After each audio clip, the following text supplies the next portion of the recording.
La práctica de los fundamentos en la vida del cristiano, eso hace que el cristiano mantenga una vida estable, una vida agradable, una vida de firmeza ante Dios. Un cristiano que no tenga una vida de fundamento definitivamente va a estar como un barco, como que está en las olas de un embravecido mar que en un va y viene, una inestabilidad. Lo que Dios busca en la vida de nosotros es que a través de los procesos nos afirmemos en Dios, nos estabilicemos en Dios. Dios está buscando eso en la vida de cada uno de nosotros, y para que un cristiano tenga una vida de fundamento es necesario la práctica de 4 principios que vamos a mencionar ahora mismo. Vamos a hablar del primer principio, ¿verdad? Y siempre hablo esto como que si fuera una mesa de 4 patas. Si tú le quitas uno de los pies a esa mesa, no se va a parar bien. Esa mesa va a estar desnivelada, va a andar andando chueca, ¿verdad? Va a estar parada chueca. Y eso es la vida de un cristiano que no esté fundamentado en los 4 principios para que tenga una vida saludable y estable en Dios. La primera que vamos a hablar es la vida de oración. Un discípulo que no tiene un tiempo de intimidad con Dios va a ser inestable emocionalmente, va a ser inestable físicamente, espiritualmente, en todo sentido va a ser inestable. No va a tener fundamento en sus relaciones, va a estar en todos lados, no va a tener una vida organizada, porque la oración es el área donde Dios alimenta el alma. Es el área de que cuando usted habla con Dios, su ser se llena de Él. Usted tiene una vida llena de guianza espiritual.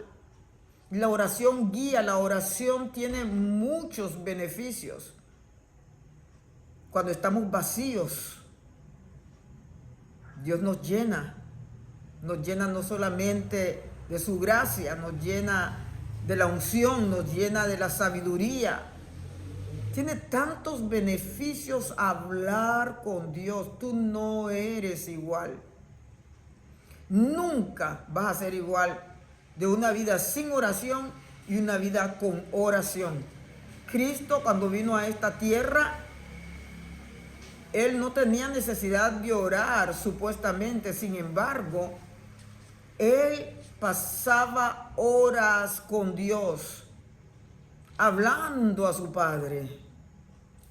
Hay cosas que usted tiene que decirle a su Padre. Hay cosas que usted tiene que compartir con su Padre. Hay cosas que nadie más tiene que saber más que su Padre. Y eso es cuando usted tiene una comunicación. No solamente una comunicación, sino una comunión con Dios. Alguien donde usted venga y deposite sus dudas, donde deposite sus miedos, donde deposite sus preguntas. Y esa es el área más segura donde usted puede confiar, ¿verdad? Hay diferentes maneras de orar, y está la oración de intimidad con Dios, está la oración de clamor, está la oración de intercesión, está la oración de guerra espiritual. Hay diferentes maneras de orar, pero una de las oraciones básicas es la comunión con Dios. Buscar ese momento agradable de adorar y bendecir su nombre, buscar su presencia. No solamente le oramos al Padre y al Hijo, también conversamos con el Espíritu Santo de Dios, que necesitamos tanta guianza. Un cristiano que necesita crecer, que necesita madurar, que necesita guianza de Dios, también puede contar con la presencia del Espíritu Santo de Dios para tener una vida estable, una vida agradable a Dios. Primera de Tesalonicenses 5:17 dice, orad sin cesar. Quiere decir, la vida del cristiano todo el tiempo es para orar. No hay de otras. No podemos vivir sin Dios. No podemos decir que vamos para el cielo. No podemos decir que vamos a estar con Cristo en la eternidad y aquí no le hablamos. Si vamos a casarnos, nosotros tenemos que tener esa comunicación con esa persona con quien se va a casar. Quiere decir, esa persona está enamorada de esa persona y todo lo que quiere y anhela es estar con esa persona. Esto es lo mismo, una relación con Cristo. Estamos hablando de comunión y estamos hablando de comunicación. Comunión es estar en esa relación agradable. Comunicación es hablar, ¿verdad? Donde habla el Padre y habla el siervo de Dios. La oración no es un monólogo, es un diálogo, es comunicación, es decirle a Dios además que lo amamos, también es decirle lo que necesitamos. Es la búsqueda del reino primeramente y todas las añadiduras vendrán. Es necesario orar sin cesar. Primera de Tesalonicenses 5:17. Es muy importante. Vaya para allá, papi, vaya para allá. Es muy importante orar sin cesar. En todo tiempo, en todo momento. Tenemos que orar, sea que la situación está bonita, sea que la situación está fea, sea que hay alegría, sea que hay tristeza. La oración no se puede cortar, sin cesar. No vaya a ser que venga Cristo y nos encuentre fuera de base. Por eso es necesario orar. En todo tiempo mantener la comunión y comunicación con el Padre. Ese es el primer principio para mantener una vida firme y estable. El segundo principio es lectura de la palabra. No solamente se lee por leer, sino para satisfacer el alma, para llenar el alma. Eso es lo que dice en el libro de San Juan 5:39. Escudriñad las escrituras porque a vosotros os parece que en ellas tenéis la vida eterna y ellas son las que dan testimonio de mí. Las sagradas escrituras de quien dan testimonio es de Jesús. De Él es que vamos a aprender a inspirarnos cómo vamos a actuar en las diferentes situaciones que se nos presentan en la vida. Él es el que nos va a guiar con su Santo Espíritu a toda justicia, a toda verdad. No es el hecho de coger la escritura y leerla como un paquín, como una novela escrita, sino orar por esa escritura. Orar cómo la voy a aplicar a mi vida. Orar cómo Dios me va a hablar, cómo me va a abrir mis sentidos para que yo pueda practicar las sagradas escrituras. Entonces, amados hermanos, hay que escudriñar las escrituras. San Juan 5:39. No podemos vivir sin la palabra de Dios. Tenemos que leerla así como nosotros comemos quizás 3 veces al día. Desayuno, almuerzo y cena. Así también la palabra de Dios tiene que ser nutrida en nuestra mente, en nuestro corazón. en nuestro vientre espiritual, porque lo que comemos, eso es lo que damos. Y cuando nosotros escudriñamos las Sagradas Escrituras, también estamos abasteciéndonos nosotros, nutriéndonos nosotros para poder crecer, para poder madurar, para poder servir al Señor en una vida estable. Estamos hablando aquí de estabilidad, de tener una vida firme.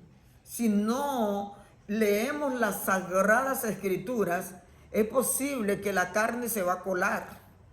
Es posible que las emociones se va a colar. Pero mientras más leemos las Sagradas Escrituras, más conocimiento de la palabra tenemos, y mucho mejor cuando hay un momento de dificultad, el Espíritu Santo de Dios nos recuerda en ese momento cómo debemos de actuar, porque viene y nos recuerda las Sagradas Escrituras. Escudriñar las Escrituras, porque a vosotros os parece que en ellas tenéis la vida eterna, y ellas son las que dan testimonio de Jesucristo. Es muy necesario vivir el testimonio de Jesucristo, andar en el testimonio de Jesucristo, ser imitadores de Jesucristo, para tener vidas sensatas y vidas estables. Punto número 3, no dejando de congregarse. Eso se encuentra en Hebreos 10:25. No dejando de congregarse como muchos tienen por costumbre, sino exhortándonos, y cada vez que veamos que aquel día se está acercando. Puede ser el día de nuestra muerte, puede ser el día de que Cristo venga. Y si nosotros estamos tomando en menos congregarnos, y lo hacemos cuando nos da la regalada gana, no estoy hablando de personas que están en el sitio equivocado. No estoy hablando de eso, porque esa es otra prédica. No podemos imponer a una persona donde está siendo maltratada, cercenada emocionalmente en una congregación. No podemos obligarla a que se congregue. Este tema va más allá, que se extiende de lo que simplemente es una congregación. Porque quizás esa persona va a tener que empezar a hacer un culto de hogar conforme las directrices de Dios. Va a tener que buscar dónde congregarse, o se va a quedar en casa congregándose sola mientras Dios le indica dónde se va a congregar. Pero la iglesia no es grupos como que a mí me dio la gana de salirme y entonces déjame ir a hacer una iglesia en la casa. No se puede. Hay que estar ajustado a los principios de Dios. Siempre que nosotros estamos ajustados a los principios de Dios, eso trae satisfacción al alma y trae estabilidad, firmeza, ¿verdad?, a nuestras vidas. Entonces, no se puede dejar de congregar. Allí dice la Escritura, no lo digo yo, lo dice la Escritura, muchos lo tienen por costumbre. Pero para ir al trabajo, aunque estén enfermos, se van al trabajo. Sí, señor. Aunque estén pasando problemas graves, se van a su trabajo. Pero a veces tienen problemas graves y sacan excusa para no ir a congregarse. Una vez más estamos hablando de una asignación que Dios ha dado a alguien en congregarse en tal lugar, excepto esas personas que todavía no tienen un lugar. Es una orden de Dios congregarse. La iglesia primitiva lo hacía. Se congregaban con los hermanos para buscar de Dios. Se juntaban en las casas para orar. Este es un tiempo muy crucial para buscar de Dios.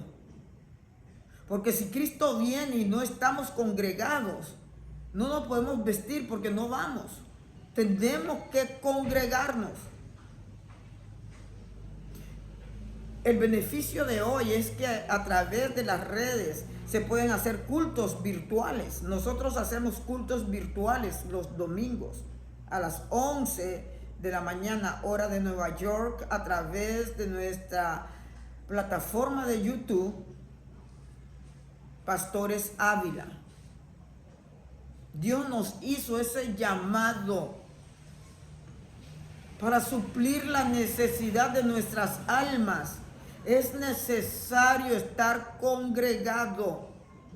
Cristo viene, amados hermanos.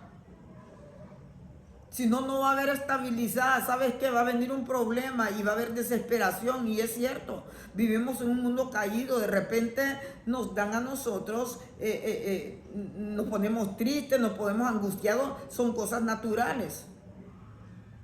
Pero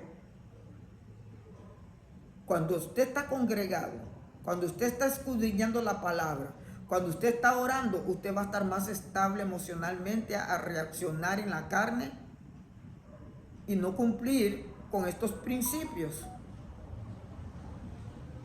Entonces, el cuarto y último punto es hacer la voluntad de Dios. Quiere decir, yo no puedo hacer lo que a mí me dé la regalada gana.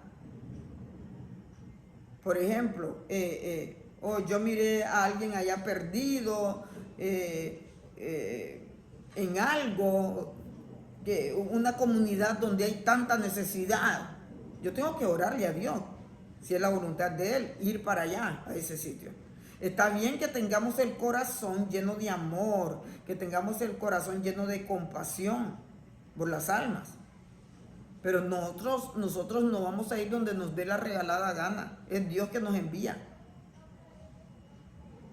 Jesucristo vino a este mundo y Él hizo la voluntad de Dios. Eso es lo que dice San Juan 6:38. Porque he descendido del cielo no para hacer mi voluntad, sino la voluntad del Padre que me envió. Porque he descendido del cielo. Cristo descendió del cielo no para hacer su propia voluntad. Y ese es Dios, es Cristo. Y Él no vino a hacer su voluntad, sino para hacer la voluntad del Padre que me envió. Eso es lo mismo para mí, eso es lo mismo para nosotros. Tenemos que hacer la voluntad del Padre. No vamos a hacer la voluntad de lo que se mira bonito, por allá hay una iglesia, déjame ir para allá. Y me voy a salir de esta. Y quizás Dios te quiere en esta y te está yendo a otra. Hay que hacer la voluntad de Dios. La voluntad de Dios se busca en la oración. Hay que orar a Dios. Hay que pedirle al Espíritu de Dios que nos dirija. ¿Por qué? Porque en San Mateo 7, 21 al 23 está hablando de aquellos que supuestamente hicieron la voluntad de Dios. Ellos sanaron enfermos, resucitaron muertos, hicieron cuantas cosas para Dios supuestamente, y no era la voluntad de Dios. ¿Por qué? Porque no lo conocieron. No conocieron, no tuvieron esa intimidad, esa oración que se necesita para tener un buen fundamento en Dios, para tener un alma tranquila, para tener paz con Dios, ¿verdad? Es necesario buscar la voluntad de Dios. No hagamos las cosas al desorden, ni los llamados al desorden, ¿verdad? Como gente que siempre yo pongo un ejemplo de un hombre que me dijo, a mí no me está saliendo evangelista, voy a ver si trato de pastor. Eso no es así. Las cosas de Dios no es un relajo. Uno tiene que orar y buscar las directrices de Dios hasta que Él, su voluntad, se ha manifestado en el llamado, la vocación que Él tiene para con la vida de nosotros. Solamente practicando estos 4 principios podemos tener una vida estable. Oración, lectura de la palabra, no dejando de congregarse y haciendo la voluntad de Dios. Dios les bendiga, Dios les guarde.